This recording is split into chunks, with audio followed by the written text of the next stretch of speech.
Bismillahirrahmanirrahim. Assalamualaikum warahmatullahi wabarakatuh. Waalaikumsalam warahmatullahi wabarakatuh. Alhamdulillah, wassalatu wassalamu ala asrofil anbiya'i wal mursalin wa ala alihi washabihi ajmain amma ba'du. Alhamdulillah, malam ini kita berada di puncak kajian Hari Pahlawan gitu. Setelah kita melalui serangkaian mulai dari live Instagram, kemudian kita juga mengadakan khataman Al-Quran nanti dan beberapa kajian hingga puncaknya acara kita pada malam hari ini seperti itu. Nah, kemudian untuk di semua, terima kasih yang sudah hadir di kajian pada malam hari ini. Mungkin yang tidak berhalangan bisa untuk on cam nanti agar kita semakin semangat untuk belajar pada kajian malam hari ini. Nah, sebelum memulai kajian pada malam hari ini, marilah kita bersama-sama membaca basmalah. Bismillahirrahmanirrahim. Nah, kemudian untuk materi pada malam hari ini, sebentar saya izin share kembali. Nah, untuk materi pada malam hari ini yaitu bertemakan meneladani pahlawan dengan menjadi generasi pejuang Al-Quran gitu, yang mana sebagai muslimah-muslimah Indonesia atau muslimah zaman sekarang ya gitu, kita banyak sekali role model yang bisa kita contoh gitu. Nah, selain itu juga ada pahlawan-pahlawan yang berjasa sebagai pahlawan di zaman Rasulullah maupun pahlawan-pahlawan kemerdekaan yang mana dengan meneladani beliau semua kita bisa menjadi generasi pejuang Al-Quran. Lalu bagaimana sih caranya menjadi generasi pejuang Al-Quran dengan meneladani pahlawan? Nah, kita akan bahas tuntas nih bersama dengan Ustazah Tirta Meriska Lubis selaku pimpinan Rumah Quran Nur Hidayah. Gitu. Tidak perlu menunggu lama, karena saya sudah tahu nih, mungkin Ulti semua sudah menunggu nih untuk kajian puncak pada malam hari ini. Seperti itu. Sebelumnya, apakah Ustazah Tirta sudah siap? Iya, sudah, Oke. Baik, Alhamdulillah. Karena Ustazah Tirta sudah siap, maka kita mulai saja untuk kajian pada malam hari ini ya, Ustazah. Gitu. Baik, kepada Ustazah, saya persilakan.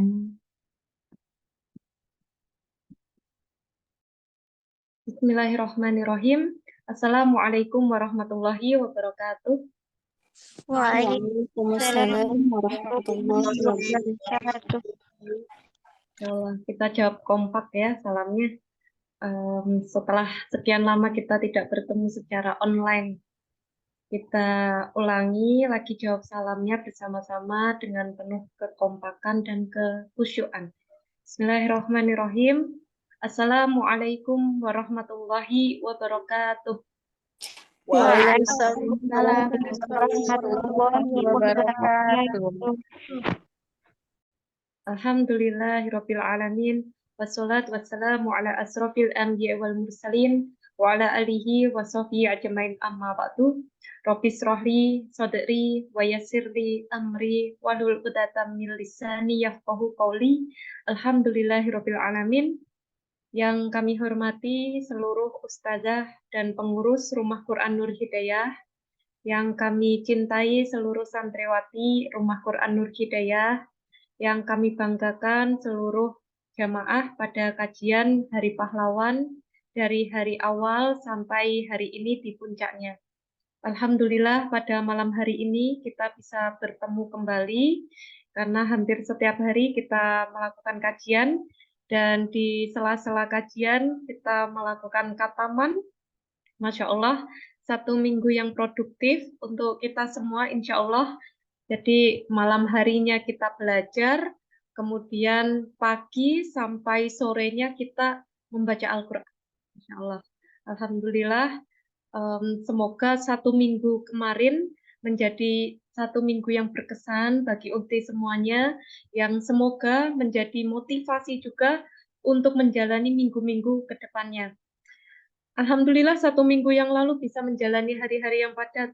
Ada yang khataman ambil 1 juz, 2 juz, 3 juz, 4 juz, 5 juz, 6 juz, dan banyak. Alhamdulillah dalam waktu 7 hari bisa khatam kita semuanya. Nanti insya Allah kita akan doa bersama telah menyelesaikan khataman 30 juz. bersama-sama dengan santriwati Rumah Quranul Hidayah. Dan insya Allah pada malam hari ini kita juga akan doa bersama untuk saudara-saudari kita di Palestina, dan juga kita akan berdoa tentunya untuk pahlawan-pahlawan kita. Itu Uti semuanya. Alhamdulillah pada malam hari ini kita sehat ya, insya Allah Uti. Ada yang sakit? Sehat, Alhamdulillah. Kemudian semuanya sudah sholat Isya? Ada yang belum tentunya ya. Di beberapa daerah belum. Kemudian sudah makan malam? Alhamdulillah sudah Ustazah. Alhamdulillah sudah. Ada yang belum makan malam? Alhamdulillah semuanya sudah makan malam. Alhamdulillah lengkap ya kita persiapannya untuk belajar pada malam hari ini. Sholat sudah, kemudian makan malam sudah, kemudian dalam keadaan siap juga sudah. Alhamdulillah teman-teman pada malam hari ini puncak ya Hari Pahlawan Rukun. Setelah kita 1 minggu yang lalu sudah berjuang, saya sebelumnya pengen tanya-tanya nih teman-teman yang sudah mengikuti Kataman. Gimana perasaannya Kataman 1 minggu? Ada Utidian. Utidian, bagaimana perasaannya Kataman 1 minggu ini?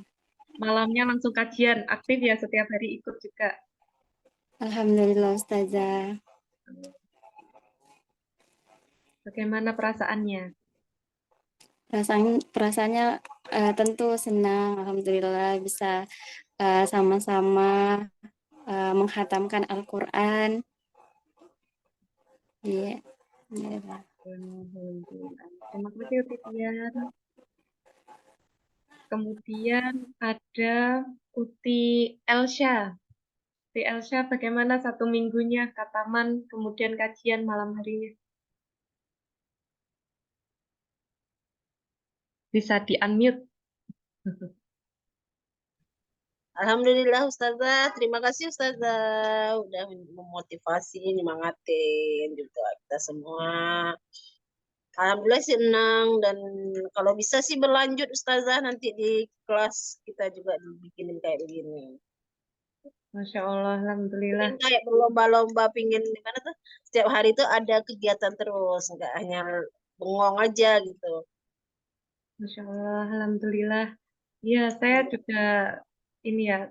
Ini sebenarnya agenda rutin juga di Rukun sering Kataman bersama-sama, juga termotivasi juga ya. Kan ada kadang di detik-detik hari-hari terakhir banyak jus yang masih kosong ya. Jadi ada jus beberapa tuh masih kosong. Teman-teman akhirnya yang sudah baca Al-Quran nambah lagi ngisi di jus tersebut gitu ya. Sampai Uti Elsha pertamanya 2 jus, nambah 3. Sampai akhirnya hari ini 5 jus ya Uti Elsha ya.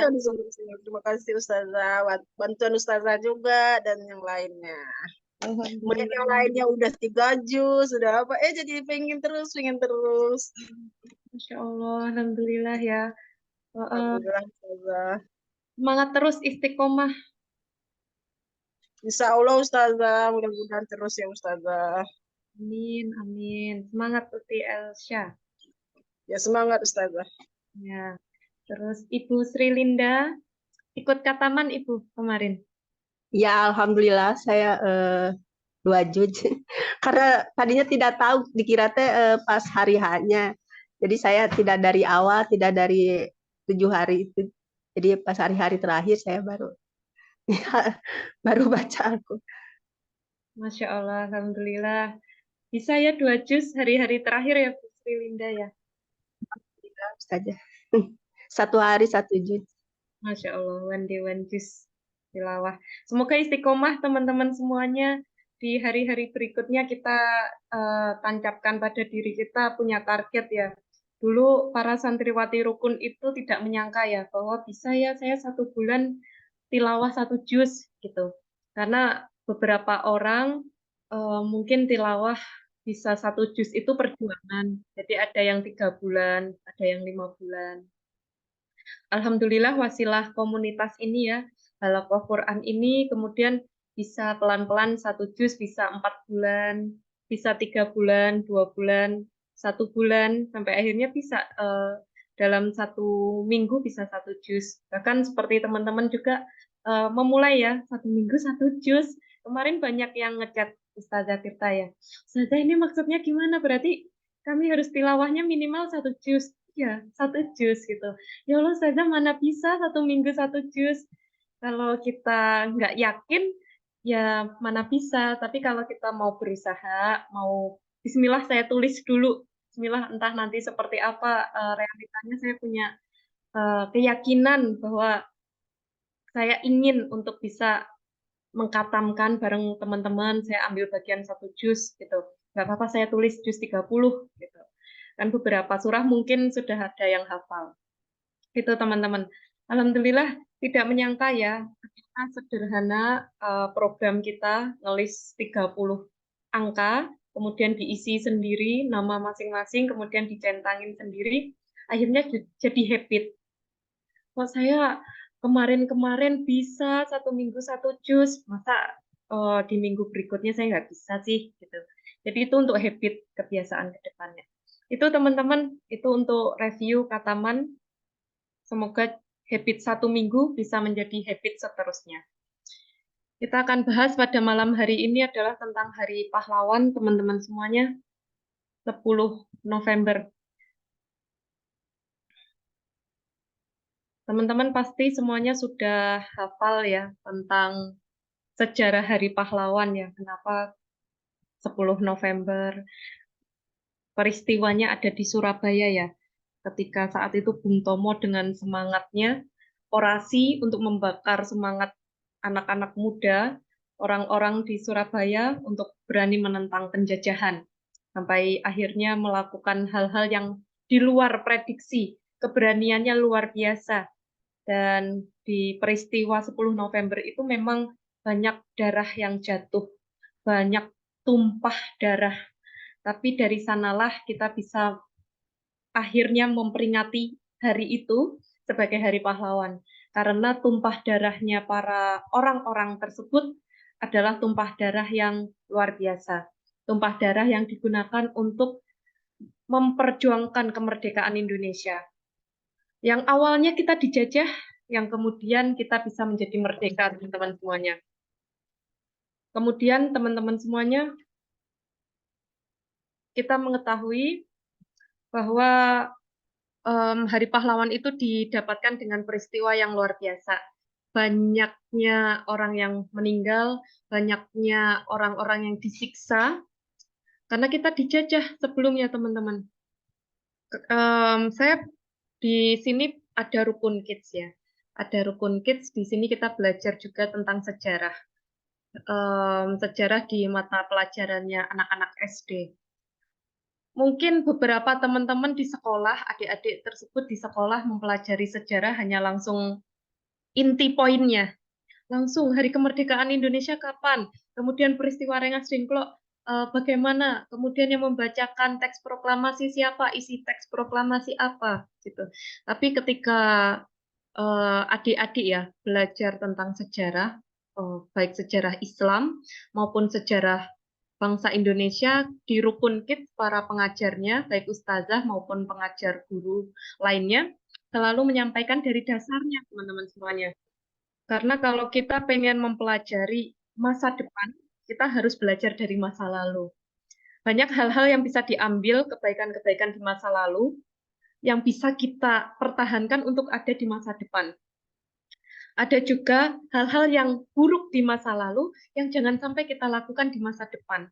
Sehingga kalau orang mau sukses di masa depannya, maka harus juga mempelajari masa lalunya. Bukan hanya masa lalu secara individual, tapi mempelajari masa lalu secara bangsa, kelompok, entitas. Itu sangat penting sekali, teman-teman. Maka saya mengajar teman-teman adik-adik rukun kids bahwa sebenarnya yang membuat bangsa Indonesia ini dijajah awal mulanya adalah ketertarikan dari penjajah yang mana tertarik pada bangsa Indonesia yang sumber daya alamnya luar biasa. Rempah-rempah. Karena di sana sangat dingin, kemudian butuh hangat, Dan hangatnya itu diperoleh dari rempah-rempah, palawija, jahe, kunyit, dan lain sebagainya. Di sana tidak ada teman-teman semuanya. Yang ada mana? Indonesia. Jadi negara yang begitu kaya, begitu luar biasanya, menarik negara-negara lain yang tidak punya sumber daya alam tersebut untuk datang ke Indonesia, untuk merebut hal atau kekayaan tersebut. Maka inti dari penjajahan itu adalah pengen merebut sesuatu yang dimiliki oleh suatu entitas tersebut, baik manusia, kelompok, maupun negara.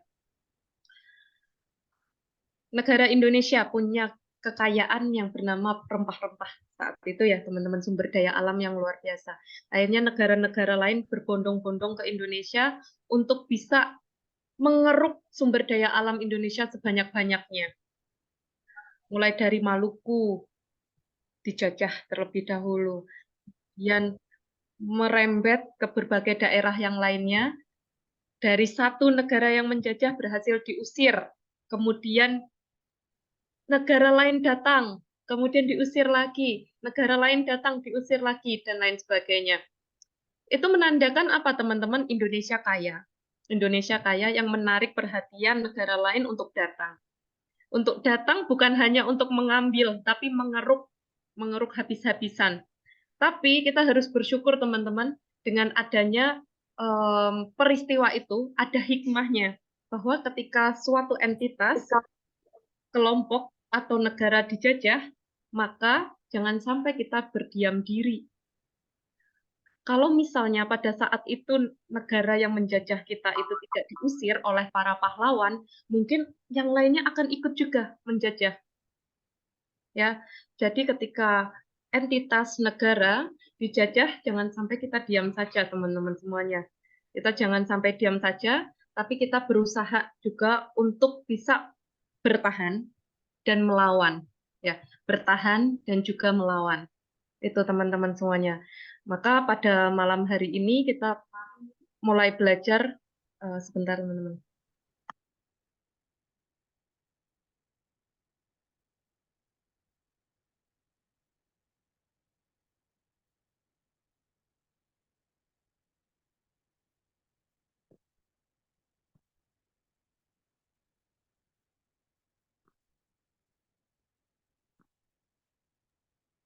Saya lanjutkan.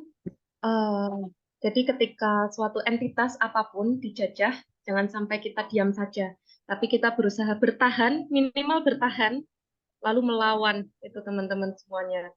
Nah, malam hari ini kita merenungi pahlawan-pahlawan kita yang mengambil tindakan bukan hanya berdiam diri, tapi mempertahankan Indonesia dan juga memperjuangkan kemerdekaan atas penjajahan. Itu teman-teman semuanya.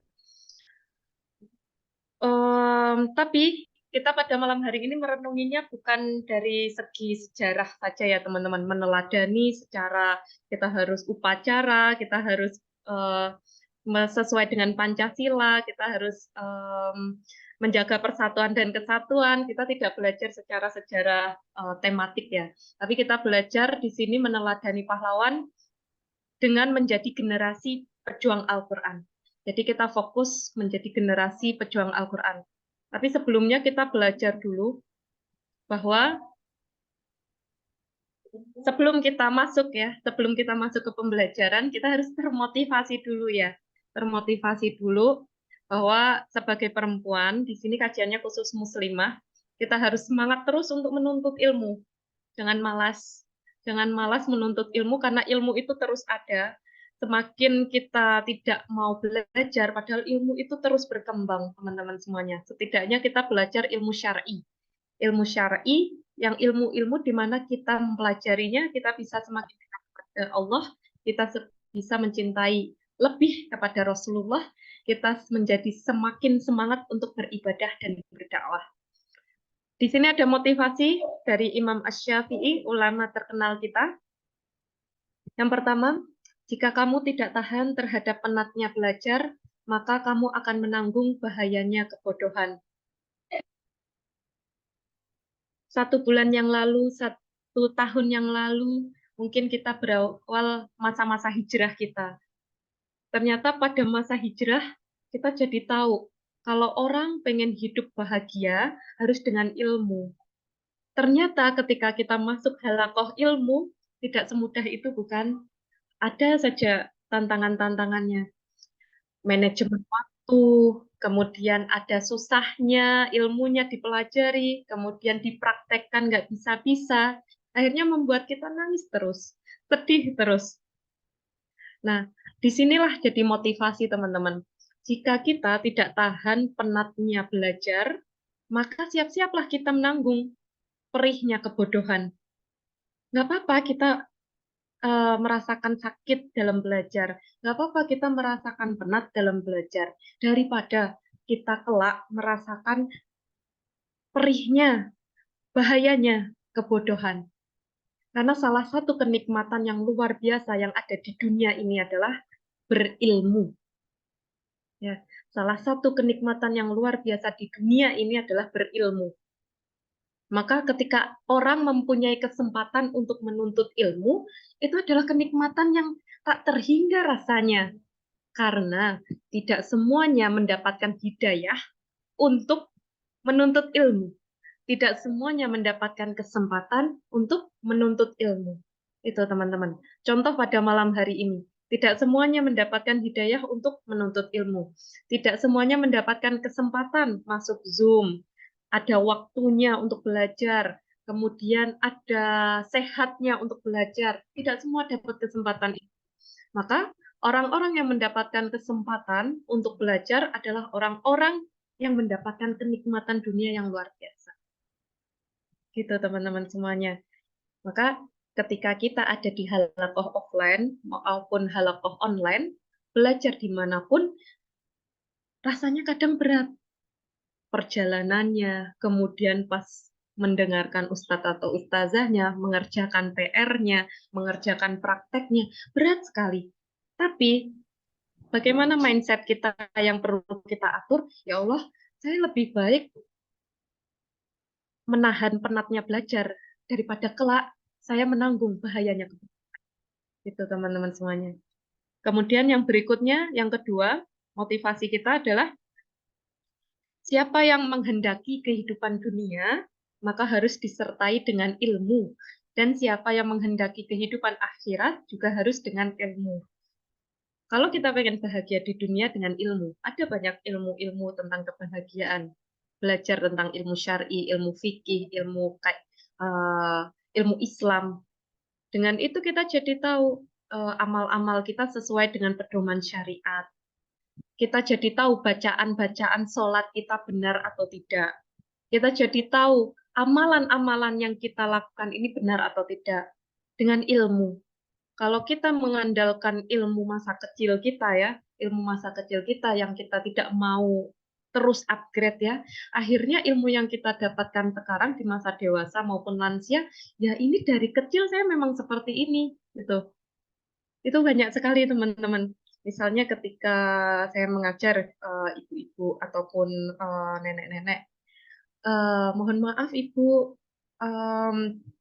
ketika sholat kita seperti ini, gitu, atau Al-Fatihahnya seperti ini, gitu ya. Terus, loh dari kecil saya seperti ini, dari saya muda saya bacanya seperti ini. Nah itu teman-teman, maka dengan ilmulah yang membuat hati dan pikiran kita menjadi terbuka untuk menerima segala nasihat. Tapi kalau orang sudah tidak mau menuntut ilmu, hati dan juga pikirannya akan tertutup. Merasa sudah punya ilmu banyak, merasa sudah terlalu berlebih ilmunya gitu. Tapi berbeda dengan orang yang menuntut ilmu, teman-teman. Sekali teman-teman masuk ke halaqah ilmu, majelis ilmu, teman-teman akan merasa semakin sedikit ilmunya. Ternyata banyak ya yang harus saya pelajari, ternyata banyak ya yang harus saya praktikkan.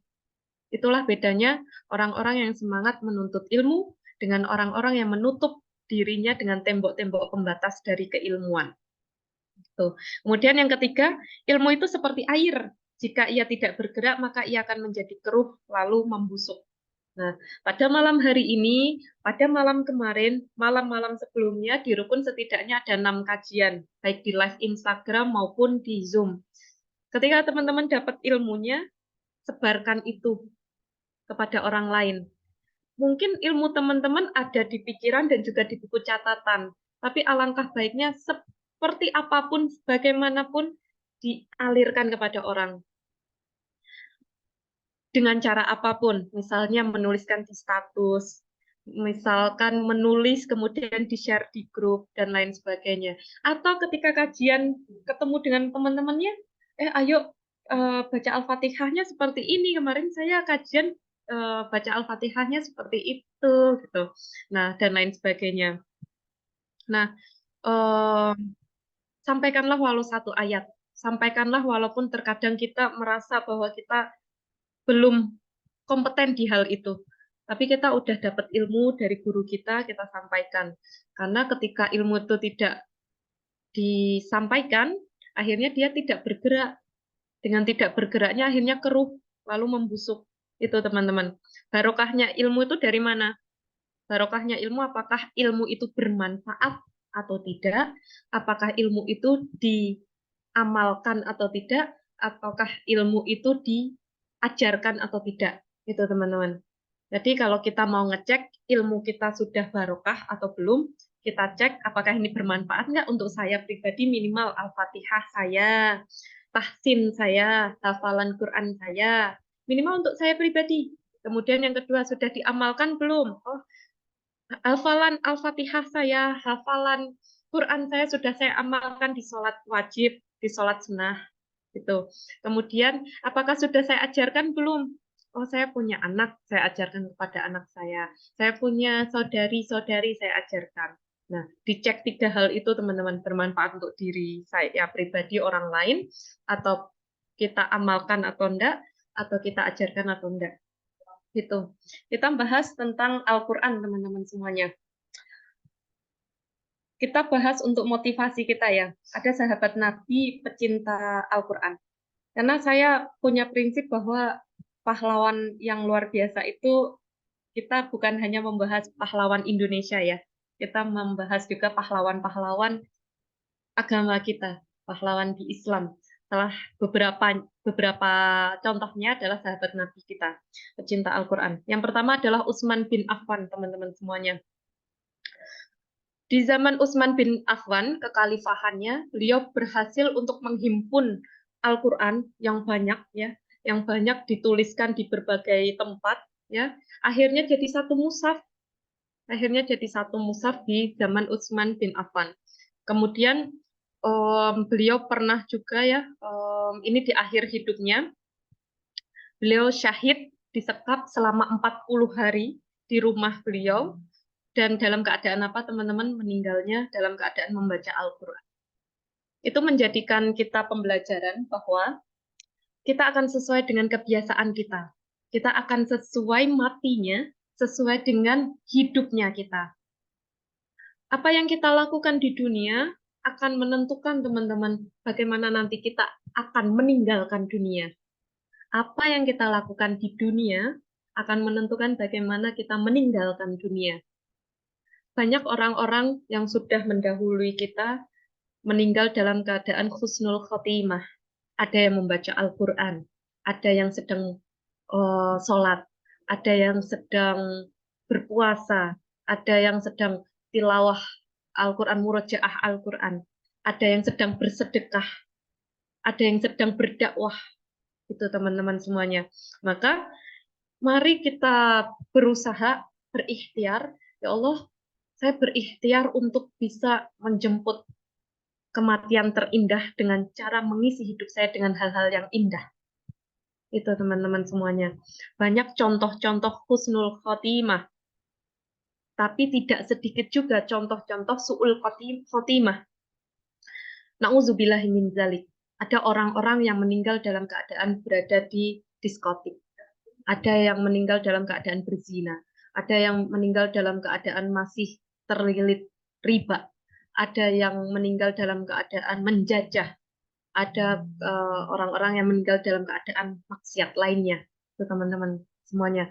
Nauzubillahi min dzalik. Kita harus terus meminta kepada Allah selalu ya di doa kita setiap hari kita meminta husnul khotimah. Itu yang sahabat pertama Utsman bin Affan radhiyallahu anhu. Yang kedua adalah Ali bin Abi Thalib. Ali bin Abi Thalib ini disebut kan kecerdasannya luar biasa teman-teman, sangat luar biasa, memahami semua bidang ilmu, kemudian ilmu Al-Qur'annya luar biasa, sampai Rasulullah Shallallahu Alaihi Wasallam pernah bersabda, pernah menyampaikan seperti ini teman-teman, saya adalah kota ilmu dan Ali bin Abi Thalib adalah pintunya ilmu. Yang mana kecerdasan beliau ini luar biasa teman-teman semuanya, mempelajari hal sangat mudah. Beliau ini adalah orang yang mendeklarasikan diri sebagai Islam, anak laki-laki kecil ya, yang mendeklarasikan diri siap untuk menjadi Islam, itu teman-teman semuanya. Dan beliau menyampaikan bahwa ketika kita ingin hidup bahagia, kita perlu tidak hanya membaca Al-Qur'an, tapi kita perlu juga mentadaburi Al-Qur'an, teman-teman semuanya. Itu kemudian yang ketiga Abu Darda. Abu Darda ini luar biasa teman-teman, beliau di Damaskus ya, di Damaskus beliau ini luar biasa, hafiz, udah hafal 30 juz. Beliau ini hidup pada zaman Khalifah Utsman bin Affan, dan kemudian beliau ingin menyebarkan ilmunya dengan mengajarkannya. Ya, mengajarkannya dengan cara apa? Membuat halaqah-halaqah Quran. Jadi murid ada satu guru, murid-murid satu guru. Jadi punya kelompok, kemudian nanti kalau kelompok itu tanya kepada guru kelompoknya, tidak bisa ditanyakan kepada Abu Darda. Nah, itu luar biasa. Hal ini mencerminkan apa teman-teman hikmahnya? Ketika kita belajar Al-Quran, jangan lupa untuk mengajarkannya. Khairukum man ta'allamal Qur'ana wa 'amala. Barang siapa, sebaik-baiknya manusia adalah yang mempelajari dan mengajarkan Al-Quran. Itu teman-teman semuanya. Kita belajar dari Abu Darda. Kemudian yang berikutnya, yang keempat adalah Abdullah bin Mas'ud. Ini luar biasa sekali ya teman-teman semuanya. Ciri beliau ini, beliau adalah orang yang tidak punya secara ekonomi, dan beliau mempunyai fisik yang berbeda dengan orang-orang kebanyakan. Beliau punya kaki yang kecil. Kemudian pada suatu hari beliau naik ke pohon, kemudian ditertawakan oleh teman-temannya.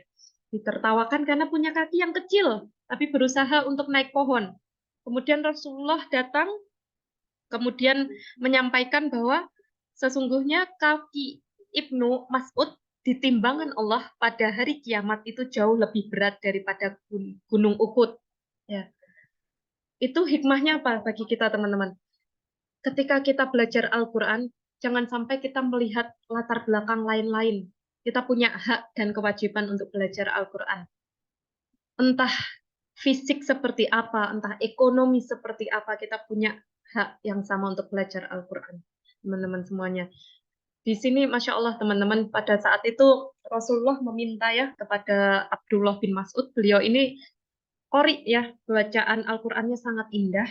Kemudian Rasulullah meminta kepada Abdullah bin Mas'ud untuk membaca Quran surah An-Nisa. Dan ternyata pada saat Abdullah bin Mas'ud ini membaca tilawah, Rasulullah menangis karena saking indahnya bacaan beliau, kemudian menggetarkan Rasulullah gitu teman-teman semuanya. Hal ini hikmahnya apa teman-teman?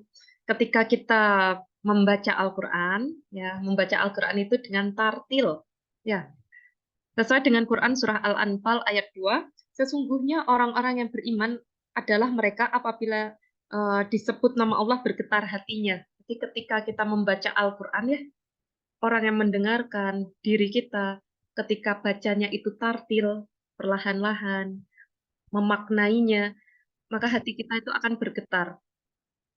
Itu adalah salah satu ciri orang yang beriman. Orang yang beriman adalah orang yang didengarkan asma Allah, kemudian didengarkan Al-Quran, bergetar hatinya.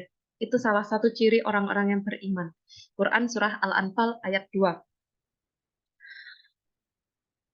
Sesungguhnya orang-orang yang beriman adalah mereka yang apabila disebut nama Allah bergetar hatinya. Dan apabila dibacakan ayat-ayatnya kepada mereka, bertambah kuat imannya. Dan hanya kepada Tuhan mereka lah mereka bertakwa. Itu teman-teman. Maka gimana kita ngecek diri kita ini imannya lagi naik atau turun?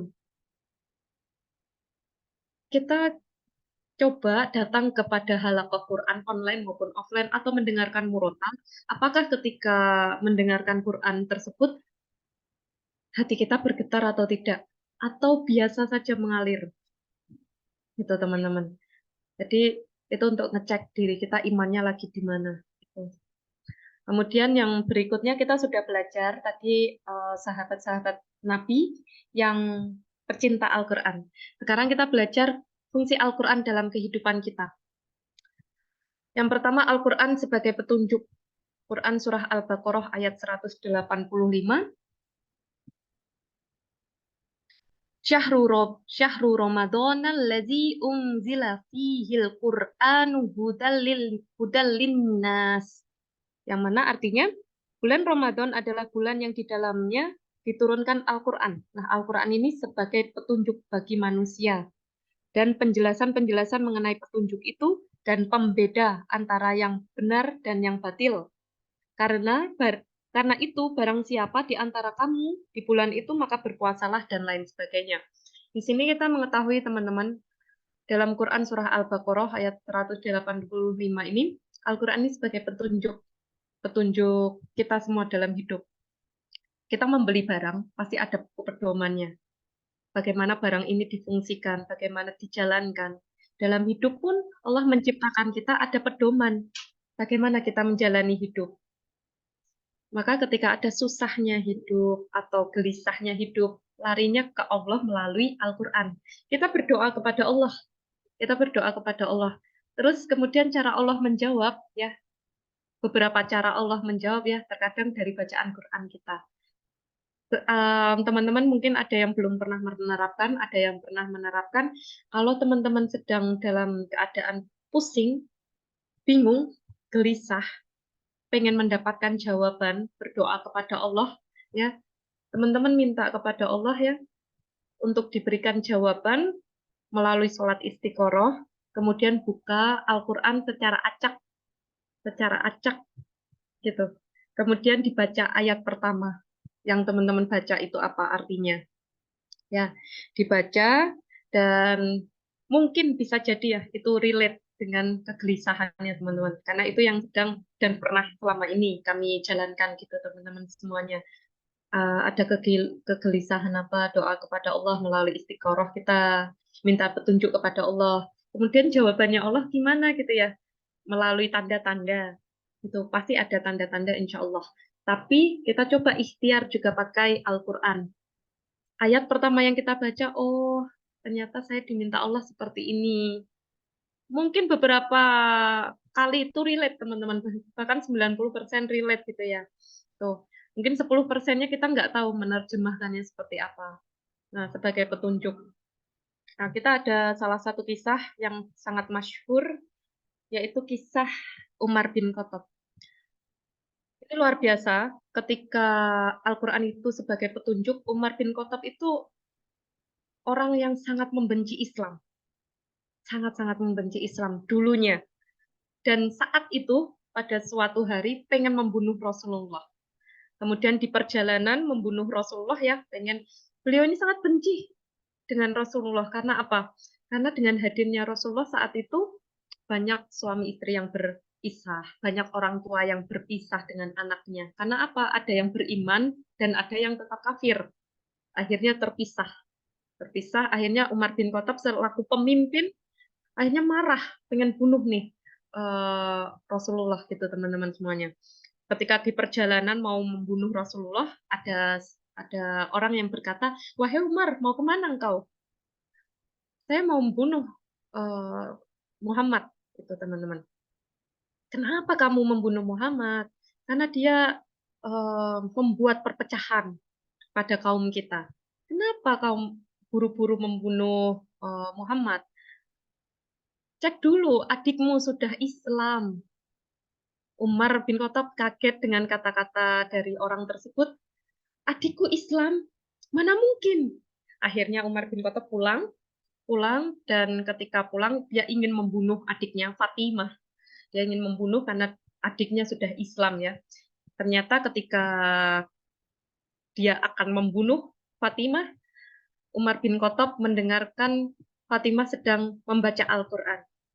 Membaca Quran surah Toha ayat 1 sampai 8. Quran surah Toha ayat 1 sampai 8 menjadi wasilah hijrahnya, bergetarnya hatinya Umar bin Khattab yang sangat keras menjadi sangat lembut. Secara langsung Allah balikkan hatinya yang mana sudah membunuh banyak orang-orang Islam, Allah balikkan hatinya untuk masuk Islam melalui wasilah Quran surah Toha, bacaan Quran adiknya yang baru saja Islam dan akan dibunuh. Itu teman-teman semuanya. Itu menjadi hikmah untuk kita bahwa apapun kita di masa lalu, kita pernah bermaksiat, kita pernah melakukan dosa apapun, kita pernah dalam keadaan apapun, kita punya kesempatan teman-teman untuk minta kepada Allah hidayah.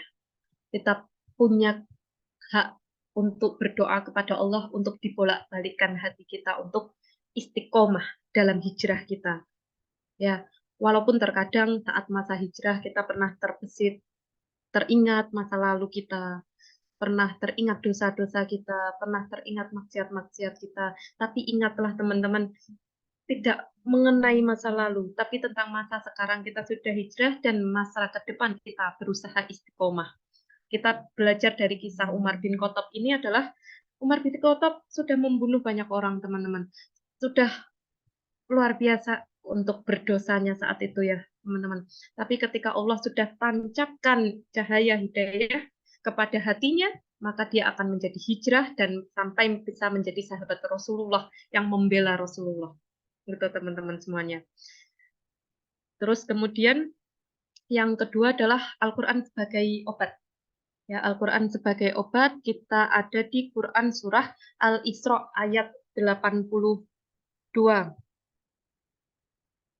Dan kami turunkan dari Al-Quran sesuatu yang menjadi penawar dan rahmat bagi orang yang beriman.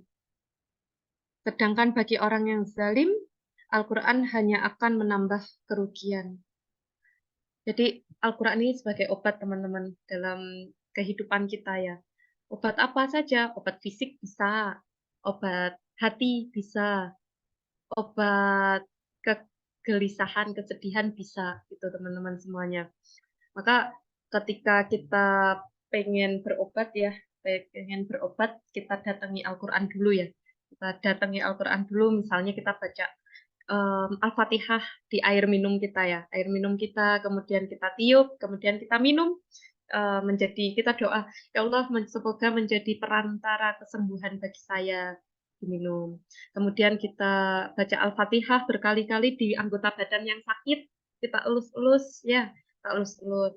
Itu kalau yang fisik ya, fisik. Kemudian juga banyak teman-teman, banyak penelitian-penelitian ya, kalau teman-teman baca di berbagai jurnal maupun di Google ya, banyak orang-orang yang menderita kanker, banyak orang-orang yang menderita sel-sel berbahaya di dalam tubuhnya itu ya, ketika membaca Al-Quran atau didengarkan Al-Quran ya, sel kankernya akhirnya menjadi kecil hancur. Masya Allah, tabarakallah ya teman-teman, kuasa Allah melalui Al-Quran. Tuh, itu banyak sekali ya kita pelajari terapi kesehatan dengan Al-Quran. Ya, tuh. Nah, kita akan berbicara kisah-kisah. Di sini ada kisah Mu'adz. Mu'adz ini adalah anak kecil yang buta, yang karena bacaan Al-Qur'annya itu luar biasa indah sekali. Indah sekali. Sampai akhirnya banyak para jurnalis yang mewawancarai Mu'adz. Pengen foto, pengen banyak bertanya pada Mu'adz gitu. Sampai akhirnya ada satu syekh yang bertanya pada Mu'adz ya, Mu'adz, apakah kalau kamu punya kesempatan satu doa kamu terkabul, apakah kamu ingin berdoa supaya mata kamu disembuhkan Allah, supaya tidak buta? Dan luar biasanya, Masya Allah, jawaban dari Mu'adz apa teman-teman semuanya? Saya tidak pernah berdoa untuk Allah menyembuhkan mata saya, karena saya ingin melalui mata saya menjadi wasilah untuk dipermudah masuk surga. Itu teman-teman semuanya. Jadi hikmah untuk kita semua ya teman-teman, bahwa dalam keadaan apapun kita perlu juga terus membaca Al-Quran dan mempelajari Al-Quran. Bahkan menjadi pelajaran untuk kita semua, saya terutama, bahwa terkadang dosa itu ada pada hal-hal yang dikaruniakan kepada kita, gitu, teman-teman semuanya. Kita dikaruniakan Allah mulut. Terkadang mulut ini menjadi sumber dosa, lisan-lisan kita banyak berkata-kata kurang baik. Kita dianugerahi mata yang bisa melihat, terkadang mata ini melihat hal-hal yang kurang baik. Kita dianugerahi tangan, tapi tidak digunakan untuk bersedekah. Kita dianugerahkan kaki, tapi kita nggak pernah ke masjid. Kita dianugerahkan kuota internet, tapi nggak pernah ikut kajian. Kita dianugerahkan pendengaran yang bisa mendengar, tapi kita nggak pernah nyetel murotal di rumah kita. Tuh. Jadi pembelajaran untuk kita, terkadang dosa-dosa itu ada di hal-hal yang dianugerahkan kepada kita. Maka dicek sekarang yang melekat di badan kita, panca indera.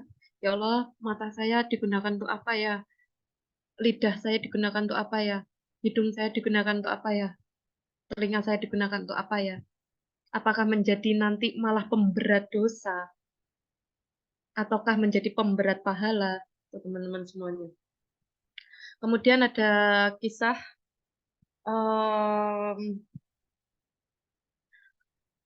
Abu Kilabah. Ya, pada suatu hari ada anak muda yang berjalan di tengah hutan. Kemudian saat itu mendengar di sebuah rumah yang sangat sangat kecil, sangat gubuk ya, mendengar kalimat alhamdulillah, alhamdulillah, alhamdulillah. Terus alhamdulillah. Kemudian pemuda itu izin untuk masuk ke rumah tersebut dan ternyata beliau bertemu dengan syekh atau ulama ya, ulama yang sangat luar biasa yang bernama Abu Kilabah ini. Ternyata Abu Kilabah ini tidak bisa melihat teman-teman, keadaannya juga sangat miskin, sangat sangat miskin, kemudian tidak bisa melihat secara fisik, secara finansial dan fisik sangat kurang gitu ya teman-teman semuanya. Tapi selalu mengucapkan alhamdulillah, alhamdulillah, alhamdulillah sampai pemuda itu bertanya, wahai wahai Abu Kilabah, Syekh Abu Kilabah, kenapa dalam keadaan seperti ini engkau mengucapkan alhamdulillah berterus-terus? Padahal ketika dilihat orang kok sangat tidak bisa gitu ya, dilihatnya serba kekurangan gitu teman-teman semuanya. Tapi jawaban Abu Kilabah apa teman-teman? Mataku memang buta, mataku memang buta, aku tidak bisa melihat apa-apa. Tapi lidahku masih bisa menyebut syukur kepada Tuhan, kepada Allah. Dari syukurku, alhamdulillah aku bisa mendengarnya. Aku bisa hidup sampai detik sekarang. Dan lain sebagainya. Hikmahnya apa teman-teman semuanya? Seperti apapun kita memandang hidup kita, seperti apapun kita melihat segala sengsara dalam hidup kita, ada titik-titik yang sangat banyak disyukuri, yang tidak terlihat terkadang. Mata ini kapan disyukuri?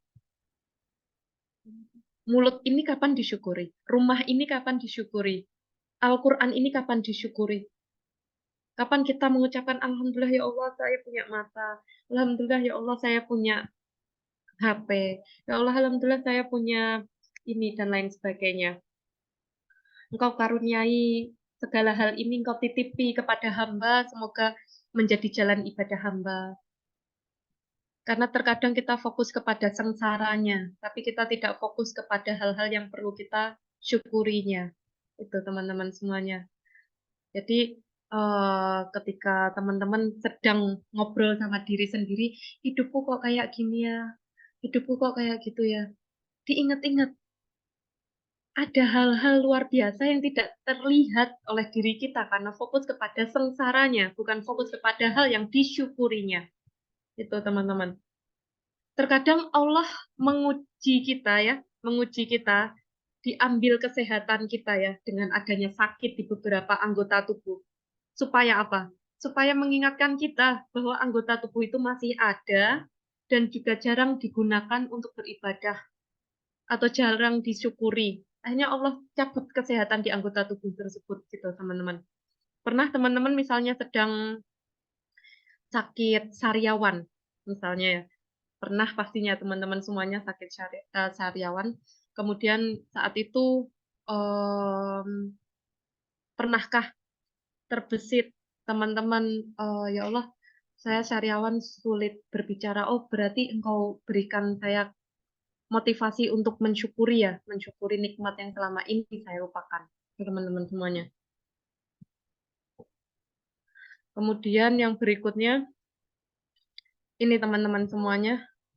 Ini teman-teman semuanya yang berikutnya, Allah mengecam orang-orang yang berikut. Ya, bisa di screenshot ya, bisa lihat di Al-Quran juga nanti ya. Jangan sampai kita menjadi orang-orang berikut. Ya. Di sini dijelaskan dalam Quran Surah Al-A'raf ayat 179, dan sungguh akan kami isi neraka jahanam, dan sungguh akan kami isi neraka jahanam banyak dari kalangan jin dan manusia. Mereka memiliki hati, tetapi tidak dipergunakannya untuk memahami ayat-ayat Allah. Dan mereka memiliki mata, tetapi tidak dipergunakannya untuk melihat tanda-tanda kekuasaan Allah. Dan mereka mempunyai telinga, tetapi tidak dipergunakan untuk mendengarkan ayat-ayat Allah. Mereka seperti hewan ternak, bahkan lebih sesat lagi. Mereka itulah orang-orang yang lengah. Nauzubillah teman-teman semuanya, di sini sudah tergambar dengan jelas dan detail. Ya, spesifik ya dari Allah. Allah mengecam orang-orang yang dianugerahi hati, tapi tidak digunakan untuk mentadaburi Al-Quran, ayat-ayatnya Allah. Allah mengecam orang-orang yang dikaruniai mata, tapi tidak digunakan untuk membaca atau melihat karunia-Nya Allah, ayat-ayatnya Allah. Allah mengecam orang-orang yang diberikan Allah dititipi telinga, tapi tidak digunakan untuk mendengar. Orang-orang seperti ini dianalogikan Allah seperti hewan ternak. Hewan ternak itu apa teman-teman? Yang pagi bangun, cari makan, beranak, terus tidur malamnya. Bangun lagi, makan, beranak, tidur. Sampai akhirnya nanti disembelih. Dah, itu teman-teman. Bahkan di sini ditulis lagi, bahkan lebih sesat lagi. Padahal kita kalau menerjemahkan hewan ternak seperti itu loh teman-teman. Bangun, makan, beranak, atau bertelur ya. Terus kemudian tidur lagi, sampai akhirnya disembelih. Nanti isinya neraka jahanam itu dari golongan jin dan juga golongan manusia. Manusia yang seperti apa? Yang seperti tadi, dikaruniai semuanya ini, tapi tidak digunakan untuk Al-Quran. Ya, gitu teman-teman. Terus ini ya, kita bahas tentang pahlawan Indonesia.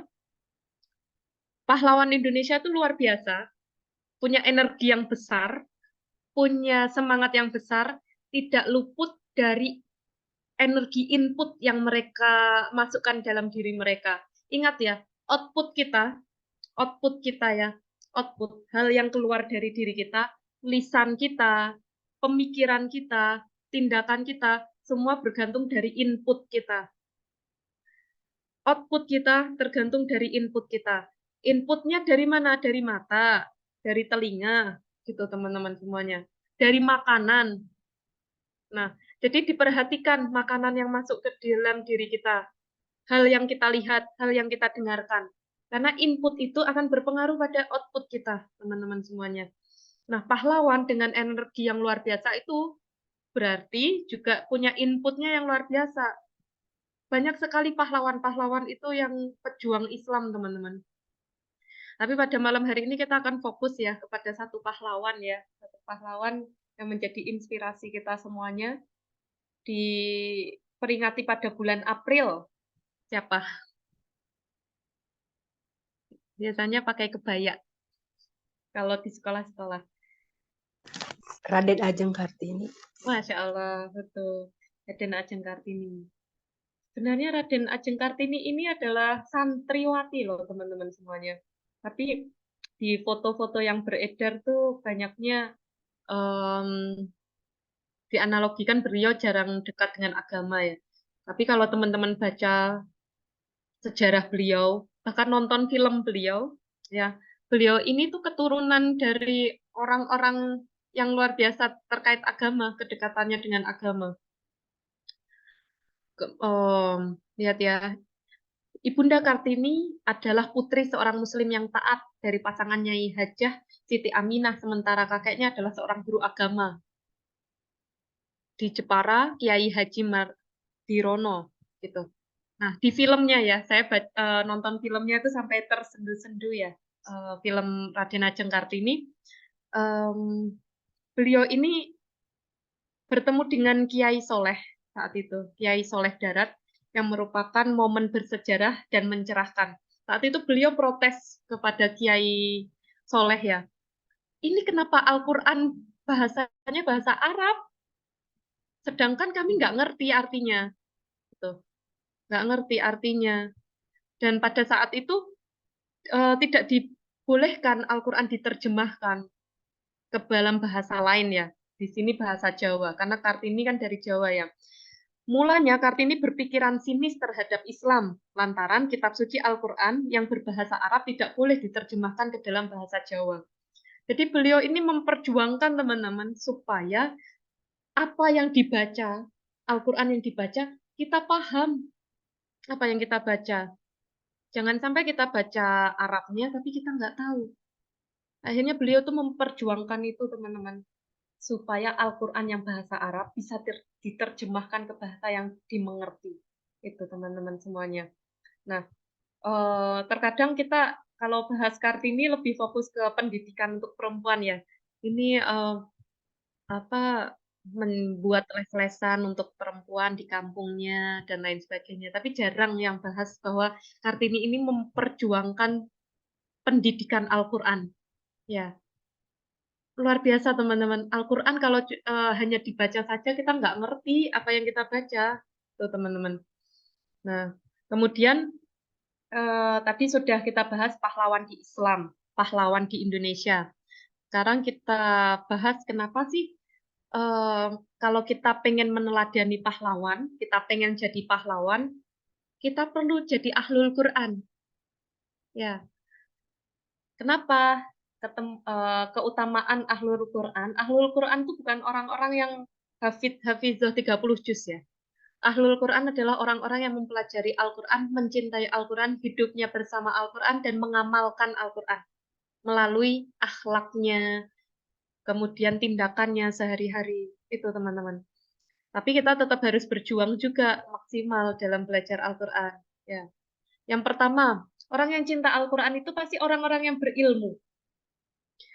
Dalam surah Al-Ankabut ayat 49 disampaikan sebenarnya Al-Quran itu adalah ayat-ayat yang nyata di dalam dada orang-orang yang berilmu, diberi ilmu, dan tidak ada yang mengingkari ayat-ayat kami kecuali orang-orang yang zalim.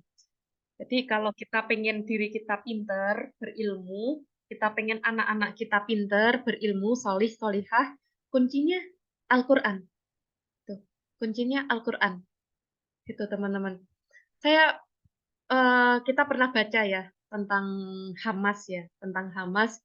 Untuk masuk di Hamas ya, kita sangat saya kalau bahas Hamas tuh kayak ya Allah itu pahlawan luar biasa sekali gitu. Ya Allah, memperjuangkan kemerdekaan ya di bangsanya ya, memperjuangkan Islam bahkan ya sebenarnya itu. Untuk bisa bergabung menjadi pahlawan di Hamas ya teman-teman, syaratnya kan apa salah satunya? Syaratnya harus hafiz 30 juz, hafal 30 juz teman-teman semuanya. Karena orang-orang yang sudah di dadanya ada Al-Quran, maka dipastikan orang tersebut pasti berilmu. Paham nanti diberikan strategi perang seperti apa, paham. Kemudian nanti diberikan keilmuan apa, langsung paham. Gitu. Maka itu hal yang dasar gitu teman-teman. Mempelajari Al-Quran gitu. Untuk masuk kepada golongan orang-orang terpilih ya di Hamas itu ya.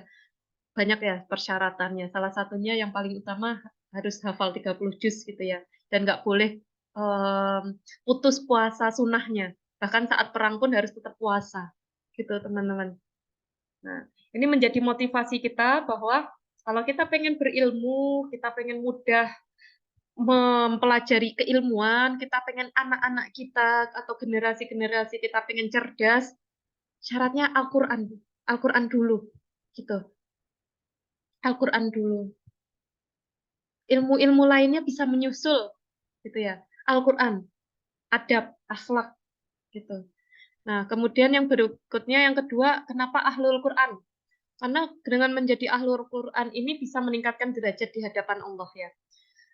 Dari Umar bin Khattab radhiyallahu anhu, Rasulullah Shallallahu alaihi wasallam bersabda, sesungguhnya Allah Subhanahu wa taala akan mengangkat derajat suatu kaum dengan Al-Qur'an. Dengannya pula Allah akan merendahkannya kaum yang lain. Saya dulu awal hijrah ya teman-teman.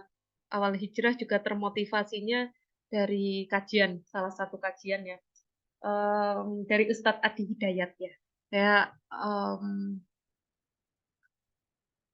Beliau menyampaikan kalau apapun yang bersinggungan dengan Al-Quran itu mulia. Kota diturunkannya, malam diturunkannya, kemudian bulan diturunkannya, hari diturunkannya, nabi yang diturunkan Al-Quran, ya diwahyukan Al-Quran, semuanya mulia. Apapun yang bersinggungan dengan Al-Quran mulia.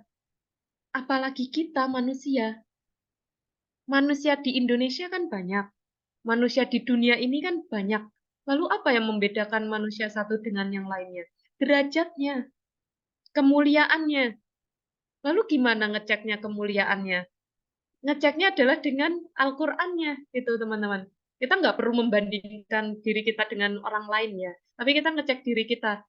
Saya gimana ya? Kayaknya saya harus terus, saya masih kedekatannya dengan Al-Quran masih minim sekali, gitu. Kalau kita mau diangkat derajatnya oleh Allah, ya kita deketin Al-Quran. Kalau kita nggak deket sama Al-Quran ya, pada saat itu, ibaratnya ranking tuh kita langsung merosot. Nah, kamu merosot, yang lainnya tilawah 3 juz, 4 juz, 5 juz. Kamu satu ayat aja susahnya minta ampun gitu. Astagfirullah gitu. Itu pas saya lagi futur gitu ya. Saya kadang, ya Allah, ini santriwati-santriwati saya udah belajar Al-Quran, udah hafalin Al-Quran. Ayo semangat lagi Tirta gitu. Jadi pentingnya kita masuk ke grup Quran ya. Ke grup Quran tuh salah satunya itu teman-teman. Karena nggak ada yang bisa menjamin kita istiqomah atau naik turunnya iman kita gitu teman-teman. Gitu. Nah kemudian yang ketiga, keutamaan ahlul Quran adalah bersama malaikat yang mulia. Orang yang membaca Al-Quran dan ia mahir membacanya, maka kelak ia akan bersama para malaikat yang mulia lagi taat kepada Allah. Hadis riwayat Bukhari Muslim. Nih, jadi yang mahir insya Allah akan bersama malaikat yang mulia. Tapi jangan sedih, yang baru terbata-bata, baru membaca dan terbata-bata dapat 2 pahala. Tuh teman-teman. Semua orang yang mahir pasti dimulai dari amatir. Nggak ada yang langsung pinter. Nikmati prosesnya. Jadi keingetan bahwa dulu prosesnya susah banget, jangan sampai ditinggalkan. Gitu. Keempat, memberi syafaat di hari kiamat. Bacalah Al-Quran, karena sesungguhnya menjadi syafaat bagi para pembacanya di hari kiamat, gitu ya. Teman-teman sudah tahu belum kalau nanti di kuburan kita, di liang lahat kita ya, di liang lahat kita itu nanti gelap gelap sekali gitu ya. Gelap sekali kalau teman-teman pernah mengantar jenazah ya. Pas itu saya pernah mengantar jenazah keluarga saya karena keluarga terdekat sekali ya. Jadi saat itu saya ikut gitu ya ke makam. Terus kemudian itu jadi pengalaman saya yang luar biasa ya. Ya Allah, kayaknya 1 bulan yang lalu beliau masih bersama saya. 1 minggu yang lalu masih bersama saya. Masih kita ngobrol, masih kita bersama-sama. Eh, Hari ini beliau sudah ditutupi dengan kain kafan ya. Beliau sudah masuk ke liang lahat ya. Ya Allah, ditutup sama tanah gitu. Saya nangis gitu sebenarnya kan, karena keluarga terdekat saya. Saya, ya Allah, em, berarti saat itu nggak bisa ngapa-ngapain lagi dong. Kan udah nggak bisa apa-apa. Udah ditutup sama kain kafan. Pas saya mandiin pun ya, kayak, ya Allah, beneran nggak gerak, beneran nggak bisa ngapa-ngapa. Padahal kemarin 1 minggu yang lalu masih bisa makan bersama, masih bisa bercengkerama gitu. Ya Allah, pas mandiin, kemudian melihat mengkafani, kemudian diangkat ke pemakaman, sampai dimasukkan ke liang lahat, sampai akhirnya menyebarkan bunga-bunga pemakaman gitu ya. Ya Allah, berarti nanti di alam kubur benar-benar gelap gitu ya. Kan udah ditutup ya. Pada suatu hari saya, ya Allah hujan gitu kan. Saya tuh mikir keluarga saya tersebut ya. Ya Allah berarti kehujanan ya gitu. Itu pas saya waktu kecil ya. Jadi saya berpikirnya seperti itu ya. Seiring berjalannya waktu ternyata ngaji ya, ngaji teman-teman. Kalau keluarga kita ada yang sudah mendahului kita dipanggil oleh Allah, kita masih punya kesempatan kok. Kita masih punya kesempatan untuk membantu almarhum atau almarhumah gitu. Dengan cara beribadah, meminta kepada Allah, berdoa kepada Allah agar dilapangkan kuburnya, diampuni dosa-dosa almarhum almarhumah gitu teman-teman. Terus kemudian kita juga bisa membaca Al-Qur'an, diniatkan untuk menerangi kubur almarhum atau almarhumah. Itu teman-teman semuanya. Nah, dari ngaji itulah saya jadi senang lagi gitu. Oh, ternyata enggak, ketika manusia itu sudah Allah panggil terlebih dahulu, kita yang masih hidup bisa berjuang untuk beliau gitu. Berjuang untuk beliau. Tapi juga jadi hikmah untuk kita ya yang masih hidup. Karena kematian orang sebelum kita menjadi pembelajaran untuk kita yang masih hidup. Sebelum kematian kita menjadi pembelajaran untuk orang lain yang masih hidup. Itu teman-teman semuanya. Ya, saya ulangi ya teman-teman. Kematian orang, ya kematian orang bisa menjadi pembelajaran untuk kita yang masih hidup. Sebelum kematian kita menjadi pembelajaran untuk orang-orang lain yang masih hidup. Gitu. Nah, akhirnya dari sana saya belajar, ya Allah, belajar ada hadis ketika umat ya, ketika manusia meninggal terputuslah semua hal kecuali 3 hal, ilmu yang bermanfaat, sedekah jariah, dan juga anak yang solih dan solihah. 3 hal ini teman-teman, ilmu yang bermanfaat, yuk kita ngaji terus. Habis ngaji, ngajar ya. Gandengannya ngaji, ngajar ya teman-teman. Kalau kita mau jariahnya ilmu yang bermanfaat. Kemudian jariahnya sedekah. Kita punya harta, kita punya tenaga, kita punya apapun, jangan sampai dibiarkan ngendap di dekat kita. Segera kita keluarkan, gitu. Segera kita keluarkan di jalannya Allah, gitu ya. Tenaga dikasih Allah, kesehatan. Kajian apa yang bisa saya bantu? Kegiatan sosial apa yang bisa saya jadi panitia? Agenda kebaikan apa yang bisa saya bantu? Itu kalau tenaga. Terus kalau misalnya tenaganya belum bisa, ada harta, kebutuhan apa di agenda ini yang perlu saya penuhi? Saya bantu. gitu. Sos ini butuh apa lagi gitu, saya bantu gitu. Jadi jangan sampai harta kita yang kita kumpulkan ini akhirnya ngendap di sekitar kita. Mari kita hartanya itu disimpan untuk akhirat kita gitu teman-teman semuanya. Itu ya kalau mau yang sedekah jariah. Sedekah jariah, kalau ada info pembangunan masjid atau pesantren, jadilah orang pertama yang angkat tangan. Saya. Walaupun 10.000 rupiah nggak apa-apa teman-teman. Insya Allah kalau orang sudah melakukan kebaikan, satu, ketagihan berikutnya. Gitu. Banyak santriwati-santriwati rukun yang jadi orang tua asuh ya. Yang pertamanya ustazah saya cuma bisa 20.000. Boleh nggak?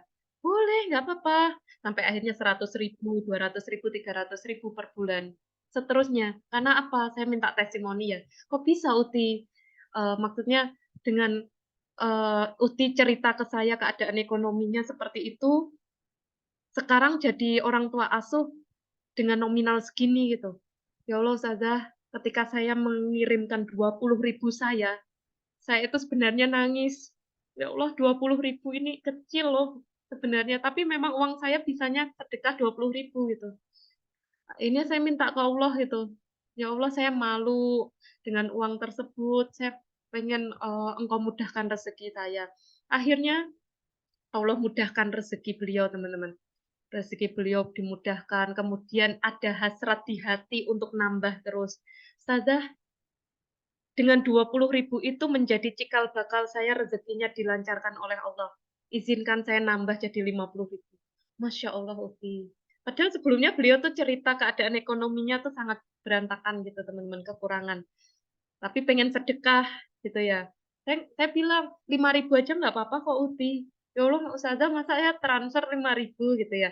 Ya udah 10.000 kan minimal 10.000 itu. Terus 20 ya Ustazah gitu. Alhamdulillah teman-teman sampai akhirnya Allah perbaiki kehidupan beliau, finansialnya sangat tertata, diberikan keturunan karena sebelumnya belum punya keturunan. Hubungan keluarga yang renggang akhirnya dipersatukan oleh Allah. Itulah manfaat sedekah, ya, sedekah. Jadi sedekah itu bukan hanya harta, tenaga, tapi harta tenaga itu menjadi prioritas ya, waktu juga ya. Sudah tadi ilmu yang bermanfaat, sedekah jariah, kemudian yang ketiga anak yang solih dan solihah. Nah, bagi bunda semuanya yang punya putra atau putri, itu amanah dari Allah ya, amanah dari Allah. Em, orientasinya bukan mensukseskan anak di dunia, gitu ya, tapi mensukseskan anak ketika di akhirat, gitu. Insya Allah dunianya dapat, karena ketika kita orientasi akhirat, dunianya insya Allah sama Allah dijanji dapat, gitu. Karena banyak terjadi ya. Ini menjadi renungan saya selama ini, menjadi renungan ketika saya ngisi parenting ya kepada bunda-bunda ya, bahwa banyak bunda-bunda yang dari kecil anaknya diorientasikan pada dunia. Dilesin bahasa Inggris, dilesin matematika, dilesin renang, dilesin piano, ini. Tapi nggak pernah dilesin ngaji, nggak pernah diikutin halaqah Quran. Ketika masa besarnya, alhamdulillah gitu ya, sama Allah ditempatkan di posisi-posisi perusahaan ataupun di pemerintahan di posisi strategis. Tapi memang secara dunia dipuji oleh manusia ya teman-teman, sangat dipuji. Tapi ternyata ketika bunda dan ayahnya meninggal, untuk berdoa itu susah anak-anaknya. Untuk ngaji, bercerita bahwa nggak pernah ngaji dari kecil. Saya bisanya cuma les ini gitu pas kecil.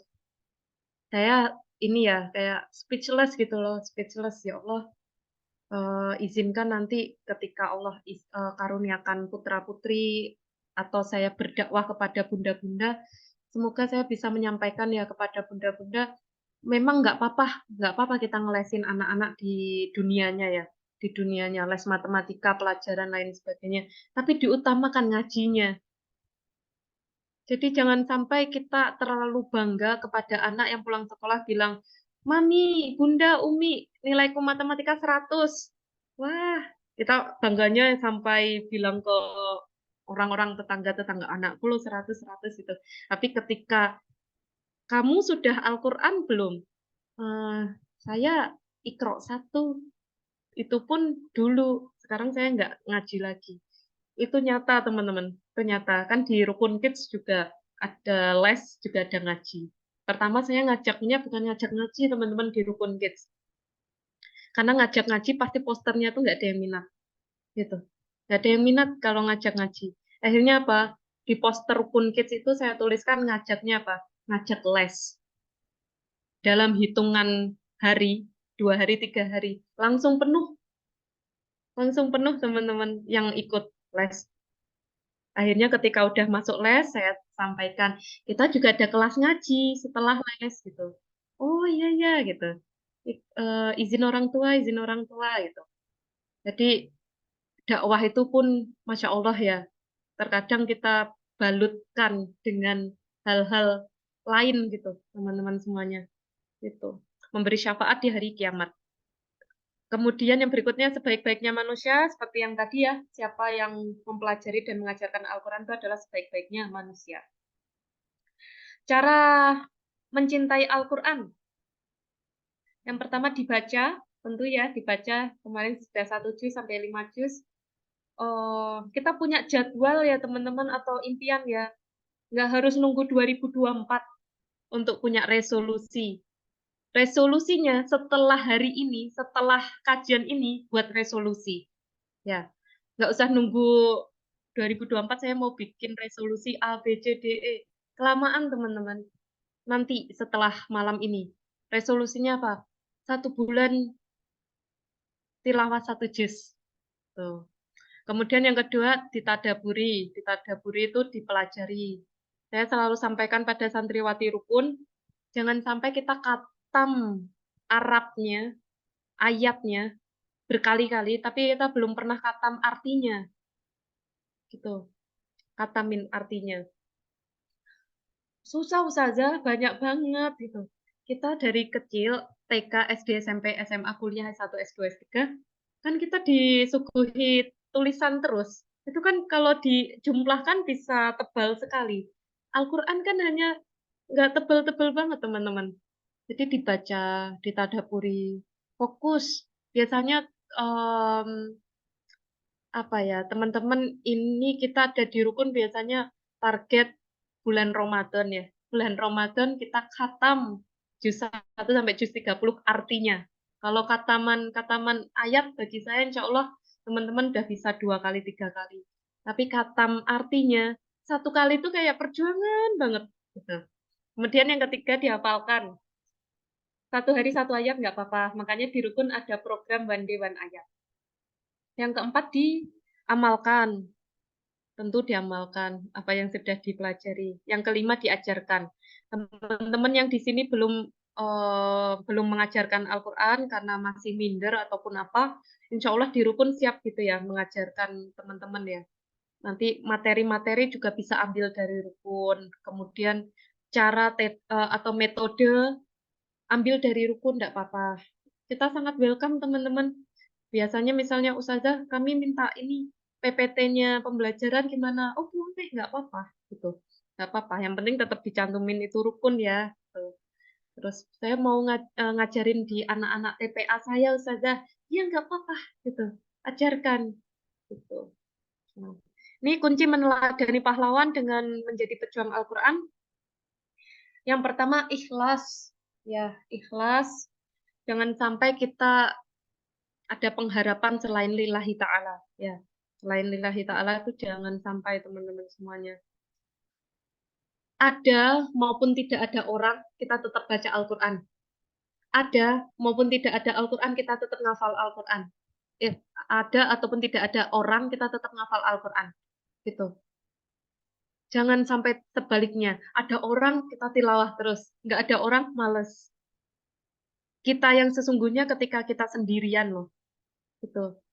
Jadi dicek ketika kita sendirian tuh banyak malesnya atau kita banyak semangatnya. Gitu.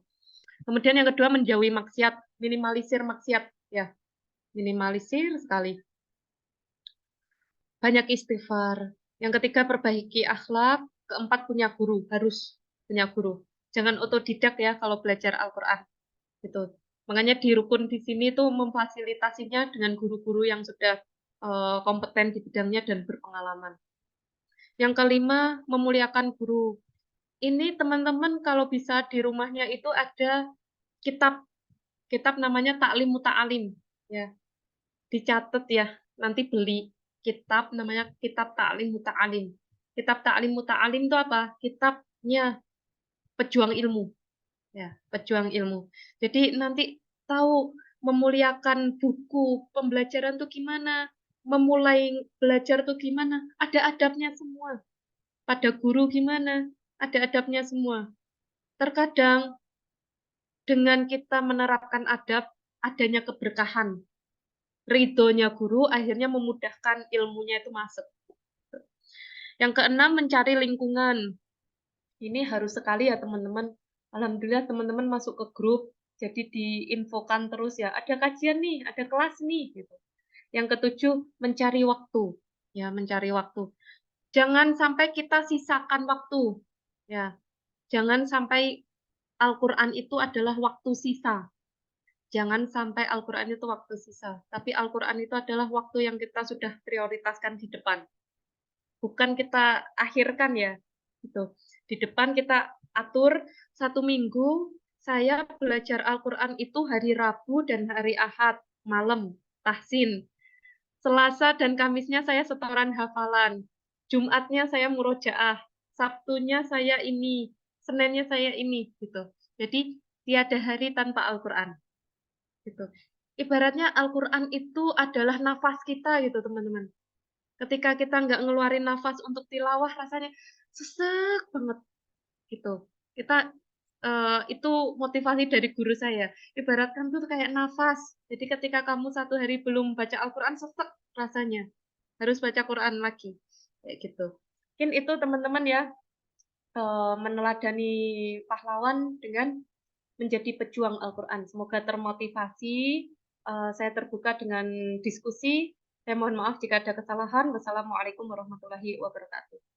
Waalaikumsalam warahmatullahi wabarakatuh. Masya Allah, Alhamdulillah. Terima kasih untuk Ustazah Tirta atas kajiannya terkait dengan meneladani pahlawan dengan menjadi pejuang Al-Quran itu.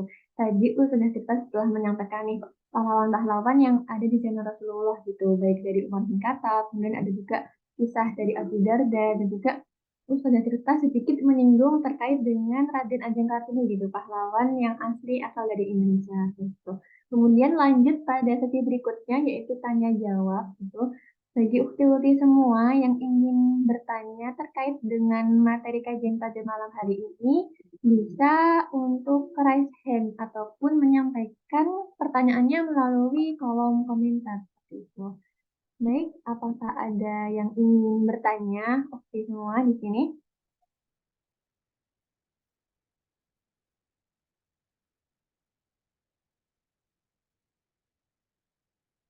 Tidak apa-apa, aku juga ingin bertanya gitu. Kita di sini open diskusi ya Ustazah Tirta. Gitu. Ingin membahas terkait pahlawan, kemudian role model atau tips dan trik gitu. Gimana sih Ustazah menjadi pejuang Al-Quran seperti itu. Mungkin bisa ditanyakan karena materi hari ini sangat berdasar sekali gitu. Kita berada di puncak, jadi materi intinya tuh pada malam hari ini gitu. Dari semua rangkaian kajian Hari Pahlawan di Rukun. Baik, apakah tidak ada yang bertanya nih? Jangan sampai dilewatkan ya kesempatannya. Oke. Selagi diberi kesempatan, mari kita manfaatkan sebaik-baiknya.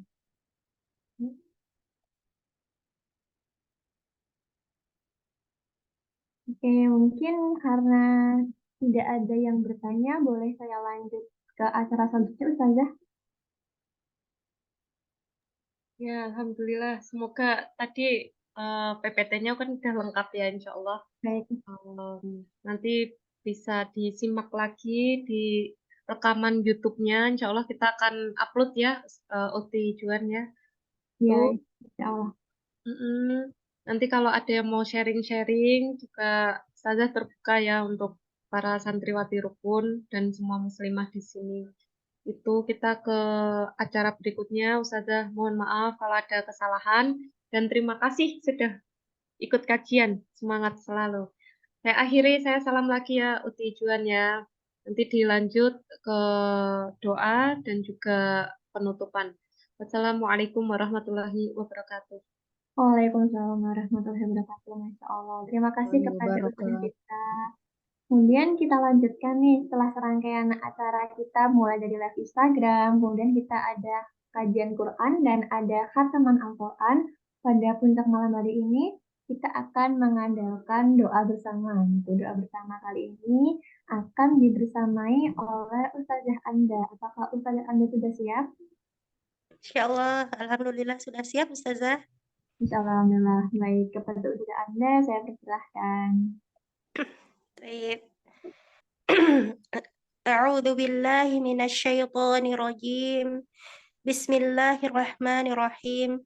Alhamdulillahi rabbil alamin wassalatu wassalamu ala asrafil anbiya'i wal mursalin wa ala alihi wa sahbihi ajma'in amma ba'd. La ilaha illa anta wa atubu ilaih. Allahumma inni la ilaha illa anta wa atubu ilaih. Astaghfirullahal azim. Astaghfirullahal azim. Astaghfirullahal azim. Ya zal zalali wal ikram. Allahumma salli wa sallim ala sayyidina Muhammadin wa ala alihi wa sahbihi ajma'in. Alhamdulillahi rabbil alamin. Allahumma inni a'udzu bika minal adzabi wal Allahumma inni a'udzubika minal azab.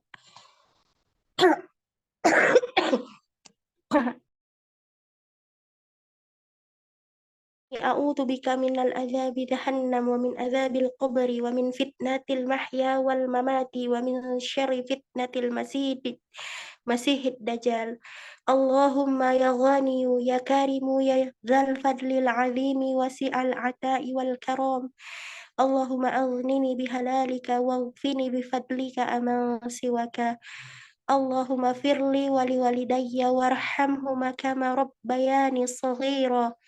Allahumma inni a'udzu bika minal hammi wal hadhan wa a'udzu bika minal ajzi wal kasal wa a'udzu bika minal jubni wal bukhli wa a'udzu bika min khalabatid daini wa qarir ridhal.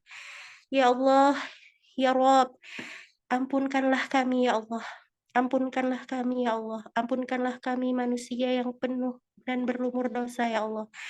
Ya Allah, jadikanlah kami para pejuang Al-Quran ya Allah. Dan jadikanlah kami para ahlul Quran ya Allah. Berikanlah kami selalu nikmat beribadah dan berikanlah kami selalu nikmat bertolabul ilmi ya Allah. Ya Allah, ampunkanlah pahlawan-pahlawan negara ini yang telah berjuang memerdekakan negara ini hingga kami menikmatinya sampai detik ini ya Allah. Ampunilah para ulama-ulama kami ya Allah yang ikut memberikan sumbangsih luar biasa untuk kemerdekaan dan kemajuan bangsa ini ya Allah. Ya Allah yang maha pengabul doa, ampunkanlah pemimpin-pemimpin kami ya Allah dan ampunkanlah para guru-guru kami ya Allah. Ampunkanlah sahabat-sahabat kami ya Allah. Ampunkanlah saudara-saudara kami ya Allah. Kemudian izinkanlah kami memohon kebaikan untuk saudara-saudara kami di Palestina ya Allah. Berikanlah kekuatan pada pejuang Palestina ya Allah. Berikanlah mereka kesabaran yang luas ya Allah. Ya Allah yang maha pengasih lagi maha penyayang. Ampunilah kami ya Allah. Ampuni kami yang tidak punya kemampuan untuk membebaskan Al-Aqsa ya Allah. Ampuni kami yang sampai saat ini masih pandai bertikai, pandai berselisih, sementara saudara-saudara kami di Palestina masih berjuang dengan darah, berjuang dengan keringat, dan berjuang dengan air mata. Berilah ketabahan, kesabaran, dan berikanlah mereka hidup yang tenang ya Allah. Ya Allah, ringankanlah hisab kami ya Allah di hari kiamat. Ketika Engkau hanya tanya apa yang kami lakukan untuk Al-Aqsa ya Allah.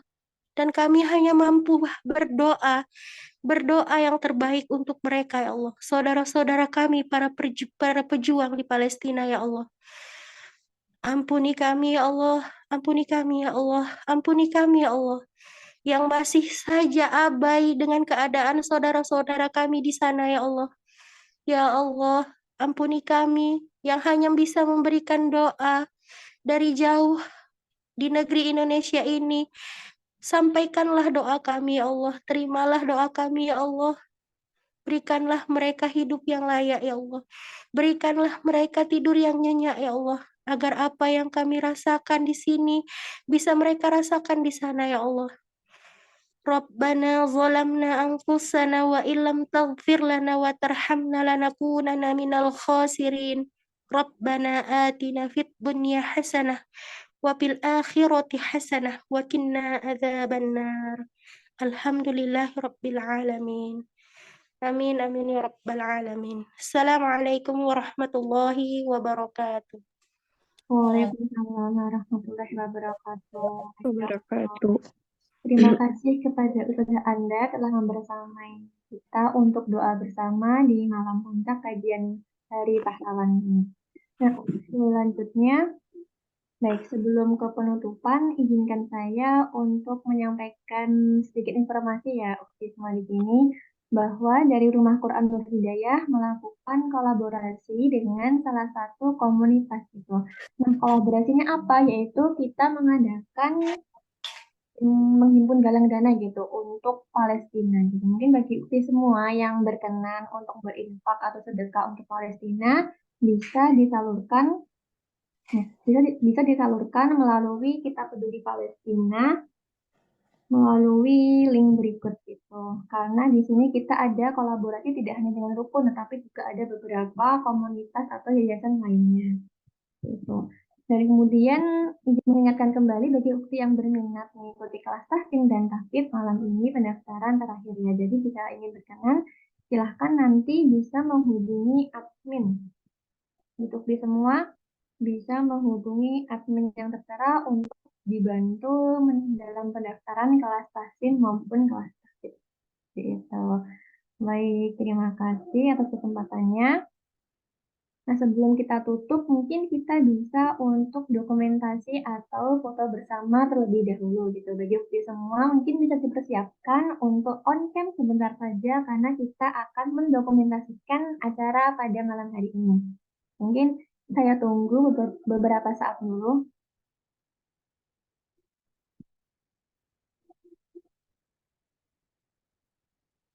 Baik. Baik, jika sudah siap, saya izin untuk mulai ya, ukti semua. Baik, 1, 2, 3.